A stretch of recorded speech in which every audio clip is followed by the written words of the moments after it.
The winner is Marlon Brando in The Godfather. And don't drink so much. My mother told me that too. What dark secrets lurk beneath the dazzling spotlights of Hollywood's most iconic stars? As audiences, we've been enchanted by their magnetic performances and charismatic personas. Yet many of cinema's most celebrated figures concealed troubling attitudes and made decisions that expose deep-rooted racism in the entertainment industry. The carefully constructed facades of these silver screen legends often masked controversial beliefs and actions that many would rather leave buried in the past. When we peel back the layers of glamour and examine these uncomfortable truths, we discover a sobering reality about prejudice and discrimination in Hollywood's storied history. Number 1. John Wayne's shocking interview. Being represented by men who are kowtowing to minorities where they can get votes. And I think it's bad for our country. The legendary cowboy star John Wayne, known for heroic roles in films like True Grit and The Searchers, revealed deeply disturbing views in a 1971 Playboy magazine interview. Wayne openly expressed support for white supremacy, stating he believed in it until the blacks are educated to the point of responsibility. He also dismissed Native American struggles, showing no remorse about land confiscation and arguing that great numbers of people needed new land. These comments shattered the heroic image many fans held of Wayne and exposed the racist attitudes that often went unchallenged in Hollywood's golden age. Number 2. Mickey Rooney's offensive portrayal. Yellowface is where someone else, usually of Caucasian descent, puts on prosthetic types of devices on their face and also makeup to make them look Asian. Hollywood Golden Age actor Mickey Rooney, celebrated for his work in family-friendly musicals, created one of cinema's most notorious examples of racist caricature in Breakfast at Tiffany's, 1961. His portrayal of Mr. Yunyoshi relied on offensive stereotypes, including prosthetics to create slanted eyes and an exaggerated accent that turned the character into a crude caricature rather than a human being. Though Rooney later apologized, this performance remains a stark example of Hollywood's casual racism and its harmful impact on Asian representation. Number 3. The complex legacy of Marlon Brando. The winner is Marlon Brando in The Godfather. Hello, my name is Sasheen Littlefeather. I'm Apache, and I'm president of the National Native American Affirmative Image Committee. He very regretfully cannot accept. Marlon Brando, renowned for performances in The Godfather and A Streetcar Named Desire, presented a more complex case. While he engaged in civil rights activism and famously declined his 1973 Oscar to protest Hollywood's treatment of Native Americans, his advocacy faced criticism. Some argued that Brando appropriated indigenous activism for personal gain, questioning whether his efforts were more about publicity than genuine change. His story illustrates the sometimes complicated relationship between celebrity activism and authentic social justice work. Number 4. Laurence Olivier's controversial choice. False to me. To me! Now, General, no more of that. Front! Become! Thou hast set me on the rack. I swear 'tis better to be much abused than but to know it a little. Now, my lord. What sense had I of her stolen hours of lust? I saw it not, thought it not, it harmed not me. I slept the next night well. In 1965, the acclaimed Laurence Olivier made a decision that would cast a shadow over his legacy, portraying the title role in Othello in blackface. Despite his legendary status in theater and cinema, this choice highlighted Hollywood's reluctance to cast actors of color even in roles explicitly written for them. The performance, while praised by some at the time, now stands as a proof to the industry's problematic history with racial representation. Number 5. Mel Gibson's public downfall. Don't pick a fight with a rugby team, and you can't win, and don't drink so much. My mother told me that too. She said, "Don't drink, son. It'll ruin your life." And I was like, "What does she mean by that?" When you're 20, you don't understand these things. So, I think I just would have been more patient, not rush into things. I've really impulsive. I was so impulsive. That's a blessing in some ways, but a curse in many others. And you know, you don't measure your words before you talk, and you know, it just comes out stupid, you know. And so it's a, you know, I would tell myself to like slow down, exercise patience, exercise the virtues, you know, because I wasn't doing a very good job of it at the age of 20. Mel Gibson's career trajectory demonstrates how racist behavior can dramatically impact even the most successful careers. The star of Braveheart and Lethal Weapon faced severe backlash after a 2006 drunk driving arrest led to an anti-Semitic rant. Further controversy erupted in 2010 when leaked recordings revealed Gibson using racist slurs and hate speech. These incidents severely damaged his reputation and led to widespread industry backlash. Number 6. Walt Disney's problematic legacy. And there's the Disney canon.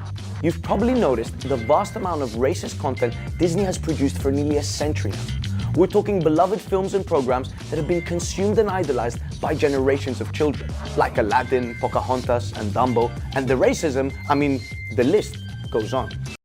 The man who created Mickey Mouse and built an entertainment empire left a complicated legacy regarding racial representation. Early Disney films like Dumbo and Song of the South featured harmful racial stereotypes and romanticized problematic historical periods. Reports of discriminatory hiring practices and accusations of anti-Semitism have also tarnished Disney's reputation, though his entertainment empire's continued success has somewhat insulated his public image from criticism. Number 7. Elizabeth Taylor's role in whitewashing. Liz Taylor was the biggest movie star in the world at the time she played Cleopatra. She was not Egyptian. Well, first of all, this was Hollywood before it was informed. This is where 1961, when Cleopatra by Elizabeth Taylor, we're not crazy about Elizabeth Taylor playing Cleopatra either. That was also inaccurate. I don't know where do you get the idea that we're happy that she played the role. As a matter of fact, 1961 Cleopatra movie was banned in Egypt and many Arab countries because of Elizabeth Taylor's stance towards the state of Israel, because they supported them. So I don't know where does he get this information. Elizabeth Taylor's portrayal of Cleopatra in 1963 exemplifies Hollywood's history of whitewashing historical figures of color. While the film made Taylor the highest-paid actress of her time, casting her as the Egyptian queen perpetuated the industry's practice of erasing opportunities for actors of color in historically accurate roles. Number 8. Clark Gable's mixed history. While Clark Gable showed some progressive attitudes by demanding integrated facilities during the filming of Gone with the Wind, his participation in a film that romanticized slavery and the antebellum South remains controversial. This dichotomy illustrates the complex relationship many Hollywood figures had with racial issues during this period. Number 9. Spencer Tracy's private prejudices. Despite starring in progressive films like Guess Who's Coming to Dinner, accounts suggest Tracy privately held biased attitudes toward people of color. This disconnect between public performances and private beliefs reflects the broader hypocrisy often present in Hollywood's approach to racial issues. Number 10. Katharine Hepburn's colonial legacy. That's what I wondered about. A young girl coming to Hollywood has to be a threat to the old heads out there, you know. And I wondered if they would really help you, or if they would look like they were helping you but not give you their real secrets, like keep one eye this way, or well, I think everybody has brains enough to be aware of the threat, shall we say? Sure. You know, and yet people now, for instance, in Art and Mrs. Bottle, which was by Ben Levy, in which I was fired, and then they looked at every other ingenue in town, and came back to me and rehired me, and I made them raise my pay $25 a week for putting you through because they'd that. Insulted me, you know, hurt my dignity. Good for you. Jane Cowell must have known that the ingenue part was 1,000,000 times better than the star part. She carried it, and I took it. Yeah. You know. And there was no sabotage, no... She was an absolute angel. Everybody said she waved her handkerchief, you know, and did a lot of things, like you wiggling that white foot when I'm trying to be fascinating. But she didn't, and she made me up. Yeah. Was terribly nice. I didn't used to wear any makeup, and Ben Levy didn't like my looks at all. He thought I was absolutely awful in this part. And he said, my God, what does she do? Polish her face with yellow kitchen soap every morning?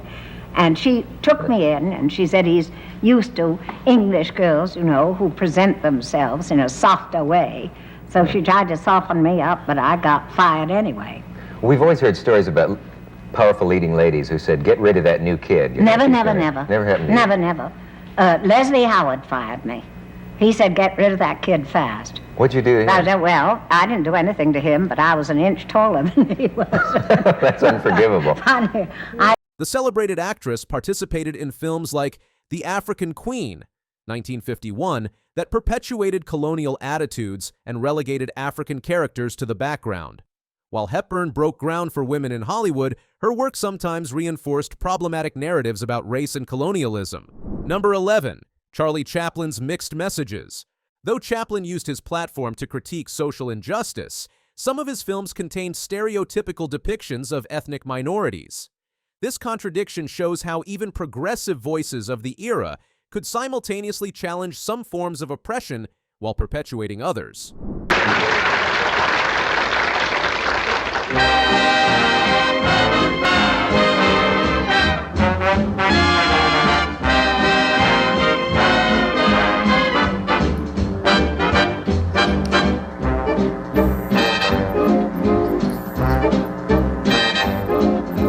On a February morn, a tiny baby boy was born, Abraham.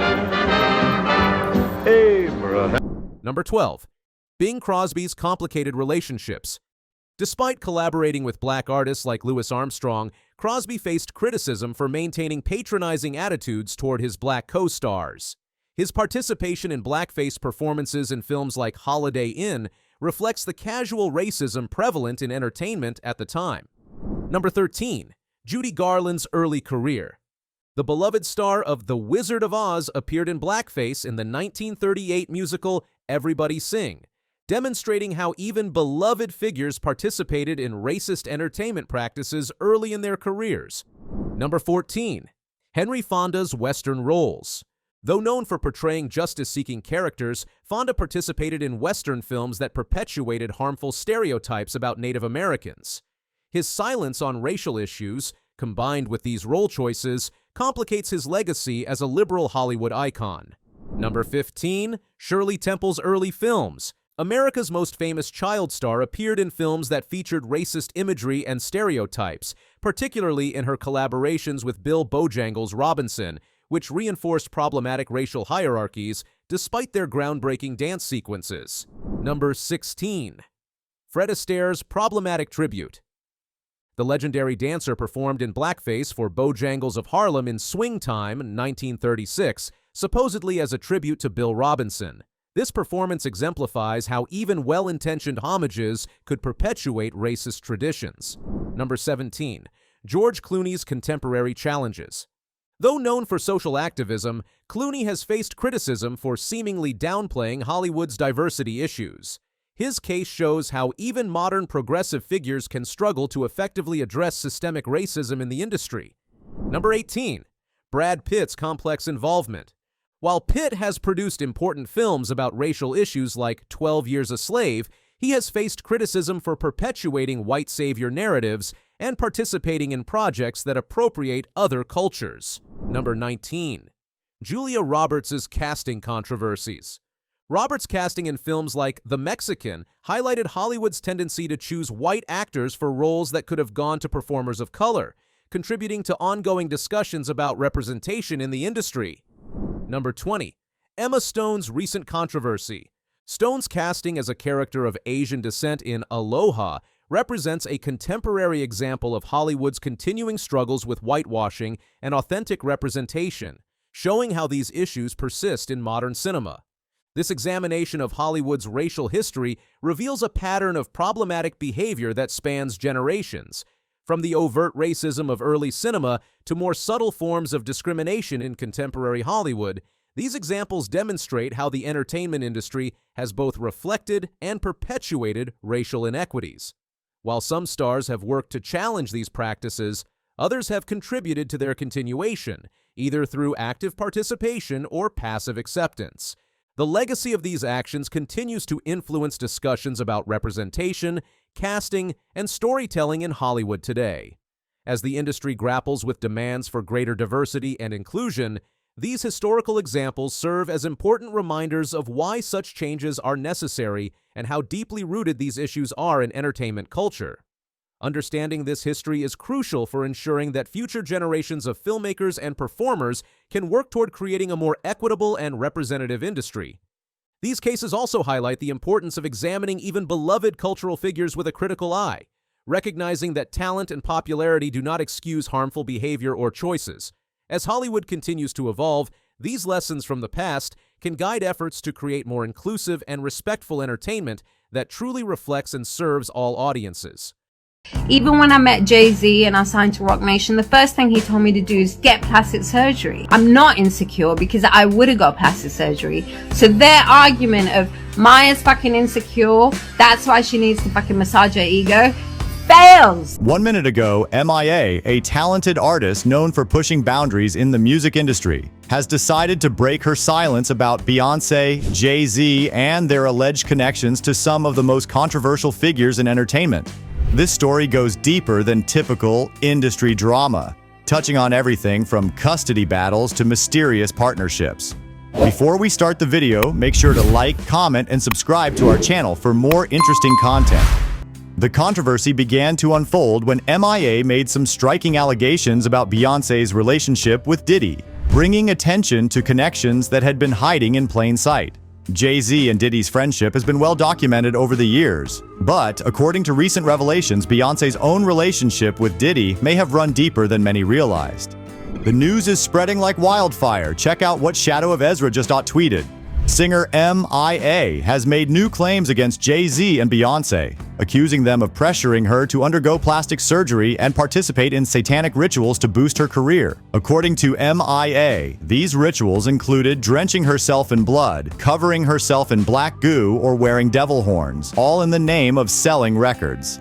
This connection came to light through an unexpected source, former Bad Boy artist Freddie P., who shared a revealing story about Diddy's treatment of his artists and Beyoncé's involvement. According to Freddie P., Diddy once ordered him and other Bad Boy artists to walk for 4 hours to get a specific cheesecake, not for himself but for Beyoncé, who was waiting upstairs.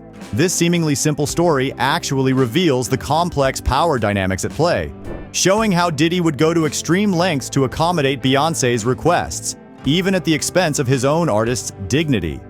It becomes more complex when we consider the allegations about Beyoncé's presence at Diddy's parties. These weren't just any gatherings. They've been described as exclusive events with carefully selected guests. The rapper, known as The Baby, has even spoken about an encounter with Beyoncé at one of these parties, describing how she approached him at Diddy's Los Angeles home in early 2020. According to his account, this was no ordinary party. Diddy had cleared out most guests, leaving only about 15 people, including Jay-Z and Beyoncé, suggesting these were highly exclusive gatherings. But the allegations don't stop there. There have been claims about the existence of compromising recordings from these parties. Industry insiders have suggested that tapes are being shopped around Hollywood, with one particular video allegedly featuring high-profile individuals at Diddy's Atlanta home. He's the acceptable monster at this time, like R. Kelly was the last time I sat on this couch. Y'all don't see the lineup? Yeah, we see the lineup. I'm just waiting to see who's next. Jay-Z is setting Diddy up. These claims gained additional weight when Jaguar Wright made similar allegations about the existence of recordings involving the Carters at what she described as freak-offs. Let's see what MIA said.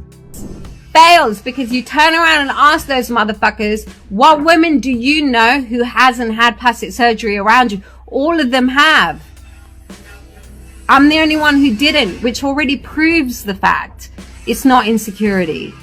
Because if I was insecure, I would have done that 100 times over. Even when I met Jay-Z and I signed to Rock Nation, the first thing he told me to do is get plastic surgery. And I didn't. Because it's okay. Guess what? I'm 50. And I'm totally fine with the fact I am, because, yeah, I fucking took off when I was 30. because it took 10 more fucking years than any other motherfucker, because I was the first and I was the new and I was like making something interesting happen that wasn't fucking happening before. The story takes an even more serious turn when we examine MIA's recent accusations against Jay-Z and his alleged connections to the Bronfman family. MIA claims that her custody battle in 2013 was complicated by Jay-Z's involvement with the Bronfmans, a wealthy family worth an estimated $30 billion, but surrounded by controversy and scandal. According to MIA's account, she was managed by Jay-Z at the time, but she alleges he was actually being paid by the Bronfmans. The situation reached a critical point when she was served with custody papers for her child. She claims that on that same day, all communication with Roc Nation ceased, and her emails to Jay-Z asking for help mysteriously disappeared from her inbox. Even more disturbing, she alleges that her home was broken into, her laptops were taken, and she was legally restricted from leaving Brooklyn for 15 years. But wait, there is more. The Bronfman family's reputation adds another layer of intrigue to these allegations. They've been linked to various controversial activities, including alleged connections to cults and questionable financial schemes. MIA's claims about Jay-Z's involvement with this family have raised eyebrows throughout the industry, especially given the similar accusations that have surrounded Diddy. These allegations gain additional context when we consider other accusations against Beyoncé and Roc Nation. Former employees and artists have made various claims about the organization's business practices. One particularly striking example comes from Beyoncé's former drummer Kimberly Thompson, who made headlines with unusual allegations about her former employer. Thompson claimed Beyoncé had engaged in extreme witchcraft and dark magic, allegedly tapping her phones and controlling her finances. While these claims might seem far-fetched, they add to a pattern of allegations about control and influence within the industry. MIA's most recent commentary focuses on what she sees as forced industry worship of Beyoncé. She was particularly triggered by Adele's recent praise of Beyoncé, leading her to speak